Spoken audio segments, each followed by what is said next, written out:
हैं इन्फोग्रुप अभिषेक के साथ। हेलो दोस्तों, कैसे हैं आप लोग। मैं हूं आपका प्यारा इन्फोग्रुप अभिषेक। जी हाँ दोस्तों, आज मैं लेके आया हूं एक नया टॉपिक। जी हाँ, उस नया टॉपिक का नाम क्या है, आइए देखते हैं। थोड़े दिन पहले एक रिपोर्ट आई कि शुगर की लॉबी ने 1960 के दशक में वैज्ञानिकों को करोड़ों डॉलर की इस बात के लिए रिश्वत दी कि वो दिल से होने वाली और पूरे शरीर में होने वाली बीमारियों के लिए शुगर को दोषी ना ठहराएं। उसकी बजाय वो ये कहें कि शुगर तो सेफ है, चीनी तो सेफ है, लेकिन उसके स्थान पर दूसरी चीज़ें इसके लिए जिम्मेदार हैं। शुगर से क्या होता है, आज पूरी दुनिया के सामने वो चीज़ें खुल चुकी हैं। दोस्तों, वैसे तो हम आम जिंदगी में कभी ना कभी बीमार हो जाते हैं, जैसे सर्दी, जुकाम, खांसी वगैरह वगैरह वगैरह। पर जी हाँ दोस्तों, कभी कभी हम ज़्यादा बीमार हो जाते हैं, जिसका अंदाज़ा और कारण हमें कभी पता नहीं चल पाता। जी हाँ दोस्तों, मैं बात कर रहा हूँ एक ऐसे जहर की जिसको हम रोज़ खा रहे हैं। उनमें से एक नाम है चीनी। जी हाँ, मैं बात करूँगा आज चीनी के लिए। अब मैंने आज के हिसाब से उसको ढूंढना शुरू किया। आज की विज्ञान की, आधुनिक विज्ञान के हिसाब से मैंने ढूंढना शुरू किया कि हमारे भोजन में ऐसी कौन कौन सी चीजें हैं जो भोजन के अंदर जो नेचुरल शुगर है, प्राकृतिक शक्कर है, उसको निकालने में या उसको शरीर के उपयोग आने में रुकावट बनती है। ऐसी कौन कौन सी चीजें हैं आज के भोजन में। तो हमने एक बहुत बड़ी लेबोरेटरी है हमारे भारत देश में, CDRI, central drug research institute. उनके यहाँ कई साइंटिस्ट लोगों के साथ इस पर बात किया कि आप बताइए कि हमारे पास ऐसी कौन कौन सी चीजें हैं जो हमारे भोजन के प्राकृतिक शक्कर को शरीर के लिए उपयोग आने से रोकती है। तो सभी वैज्ञानिकों ने एक स्वर से जो वस्तु का नाम लिया है, उस वस्तु से आप जितनी घृणा करें उतना अच्छा। और उस वस्तु का नाम है चीनी, शुगर, खांड। ये जो बाजार में मिलती है ना, ये सबसे खतरनाक चीज है। दोस्तों, हम लोग सुबह की चाय से लेकर रात के डिनर तक किसी न किसी रूप में चीनी का सेवन करते हैं। जी हाँ, चाहे वो मिठाई का रूप हो, चाहे वो किसी पकवान का रूप हो। जी हाँ, जब भी हमें मीठा का ज़रूरत होती है तो हम कहीं ना कहीं किसी न किसी रूप में चीनी का सेवन करते हैं। आइए सबसे पहले जान लेते हैं कि आयुर्वेद में चीनी को सफ़ेद जहर क्यों कहा गया है। आप में से अगर कोई केमिस्ट्री के स्टूडेंट यहाँ बैठे होंगे तो उनको एक इशारे के लिए बोल देता हूं कि ये शुगर जो है ना, बाजार में मिलने वाली, गन्ने के मूस के रस से बनने वाली, ये पॉलीसैकेराइड्स है। और हम जो भोजन में से ले रहे हैं वो सब मोनोसैकेराइड्स हैं। अब ये जो शुगर है, ये भोजन के मोनोसैकेराइड को सबसे ज्यादा रोकती है डाइजेस्ट होने में। और भोजन के अंदर की जो मोनोसैकेराइड्स है, वो इस पॉलीसैकेराइड को मोनोसैकेराइड में कन्वर्ट करने के लिए लगातार झगड़ा करती है। और इस झगड़े में सबसे ज्यादा वेस्ट होता है हमारे शरीर का जो द्रव, उसका नाम है इंसुलिन। दोस्तों, चीनी एक विशुद्ध शर्करा होती है। जी हाँ, कॉन्सेंट्रेटेड कार्बोहाइड्रेट। जी हाँ, इसमें किसी भी तरह का कोई भी मिठास के अलावा कोई भी पौष्टिक तत्व नहीं होता। जी हाँ दोस्तों, इसके अंदर कोई भी प्रोटीन, विटामिन या मिनरल नहीं होते। जी हाँ दोस्तों, चीनी बनने के प्रोसेस में शुगर केन यानी कि गन्ने के रस से लेकर और क्रिस्टल के रूप में चीनी बनाने तक लगभग 20 से 25 तरह के हानिकारक केमिकल यूज़ होते हैं। जी हाँ, उस चीनी को साफ करने के लिए 20 से 25 तरह के केमिकल यूज़ होते हैं, जो इसके अंदर, शुगर केन के अंदर जो प्रोटीन, विटामिन और मिनरल होते हैं वो सब नष्ट कर देते हैं। जी हाँ दोस्तों, ये चीनी जब शरीर के अंदर जाती है तो बहुत ज़्यादा नुकसान करती है। आइए सबसे पहले हम देख लेते हैं कि ये नुकसान किस तरह से, किस रूप में होता है।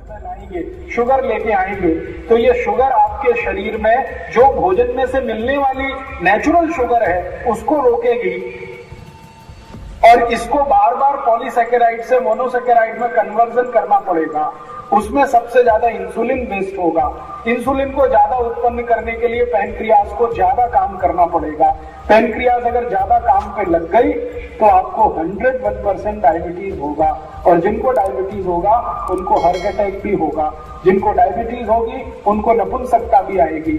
जिनको डायबिटीज होगी उनकी आंखें भी चली जाएंगी।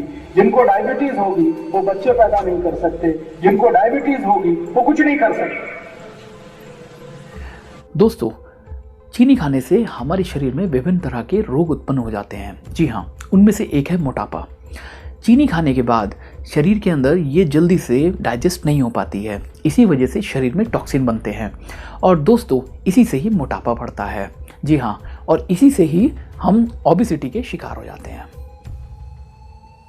दोस्तों, ज़्यादा चीनी हमारे हार्ट यानी हृदय को भी खराब कर सकती है। जी हाँ दोस्तों, पिछले कुछ वर्षों में जो अध्ययन हुआ है उसके हिसाब से हार्ट की बीमारी का मुख्य कारण चीनी भी रही है।